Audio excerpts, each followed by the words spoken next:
اذان دینے لگے، اللہ ظہر کی نماز کی اذان دینے لگے، اللہ کے نبی کا انتقال ہو چکا ہے۔ جب اشہد ان محمد پر پہنچے تو روتے روتے روتے آواز بند ہو گئی، اور جلدی سے اذان پوری کر کے نیچے آئے، کہا آج کے بعد قسم اٹھاتا ہوں اذان نہیں دوں گا، میرا نبی نہیں ہے تو اذان بھی نہیں ہے۔ اور حضرت ابو بکر سے اجازت لے کر جب وہ خلیفہ بن گئے، جہاد پہ چلے گئے، 6 مہینے تک آئے نہیں۔ لاکھوں صحابہ جہاد میں گئے، کسی کو میرے نبی خواب میں نہیں آئے، صرف بلال کو آئے۔ بلال یہ کیا بے وفائی، ہم سے ملنا ہی چھوڑ دیا، ہمارے پاس آنا ہی چھوڑ دیا۔ آنکھ کھلی تو ان کو یوں لگا جیسے اللہ کے نبی زندہ بلا رہے ہیں، یا رسول اللہ میں آ گیا، یا رسول اللہ میں آ گیا۔ اور اسی وقت اونٹنی کو بھگایا۔ 21 دن کا سفر 7 دن میں کیا، 7 دن صرف نماز اور پیشاب کے لیے اترتے تھے اور بھگاتے بھگاتے بھگاتے۔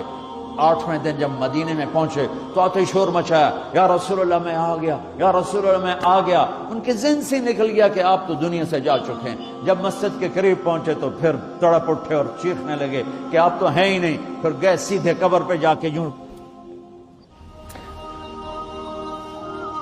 قبر کو لپٹ گئے، یا رسول اللہ میں تو آ گیا ہوں، آپ کہاں ہیں؟ یا رسول اللہ میں تو آ گیا ہوں، آپ کہاں ہیں؟ یا رسول اللہ میں تو آ گیا ہوں، آپ کہاں ہیں؟ بے قراری میں روئے جا رہے ہیں، میں تو آ گیا ہوں، آپ کہاں ہیں؟ میں تو آ گیا ہوں، آپ کہاں ہیں؟ ہے نماز کا وقت داخل ہو گیا۔ کون سی نماز تھی اللہ ہی جانتا ہے، اور سب کو پتا تھا بلال نے قسم کھائی ہے کہ اذان نہیں دیں گے، لہذا کسی کو جرت نہیں ہو رہی کہ بلال سے کہیں آج اذان بلالی سنا دے۔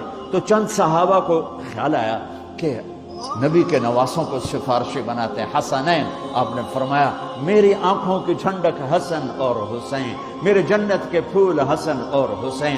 تو صحابہ آئے بچوں کے پاس، حسن حسین، کہ بچوں آج کسی کی نہیں چلے گی، تم بلال سے کہو اذان دے۔ تو یہ دونوں ننھے منھے بھائی، حسن 7 سال کے، حسین 6 سال کے، 10 مہینے کا فرق تھا دونوں بھائیوں۔ چچا ایک درخواست، کہ میرے ماں باپ آپ پہ قربان، آپ درخواست کیوں کہہ رہے ہیں؟ آپ امر کریں، آپ حکم کریں۔ کہنے لگے جیسے آپ ہمارے نانا کے لیے اذان دیتے تھے آج ہمارے لیے دے دو۔ تو ایک دم وہ رونے لگے بلال، کہا ہے میرے بچوں، میں نے قسم اٹھائی تھی کہ میں اللہ کے نبی کے بعد کبھی اذان نہیں دوں گا، لیکن تم پہ تو ہزاروں قسمیں قربان ہیں، میں اپنی قسم توڑتا ہوں اور اذان دیتا ہوں۔ جب وہ چڑھنے لگے اس بی بی کے گھر، قریب ایک انصاری عورت کا گھر تھا جس کی چھت پہ چڑھ کے اذان دیا کرتے تھے، تو سانس رک گئے سب کے، آنکھیں پھٹ گئیں، اور وہ یوں منظر دیکھ رہے کہ آج بلال تو ہے، محمد مصطفیٰ نہیں ہے۔ آج اذان بلالی تو ہوگی لیکن محمد مصطفیٰ کی جھلک نہ ہوگی۔ جب انہوں نے کانوں میں انگلیاں، جب انہوں نے اللہ اکبر کہا تو مدینے میں گھر گھر ماتم بچ گیا، عورتیں بھی چیختی ہوئی گھروں سے باہر نکل آئیں، سارے مدینے کی گلیوں میں چیخ و پکار مچ گئی، اور یوں سب کو لگا جیسے محمد مصطفیٰ زندہ ہیں اور ان کا زمانہ ہے، لیکن آپ تو جا چکے تھے۔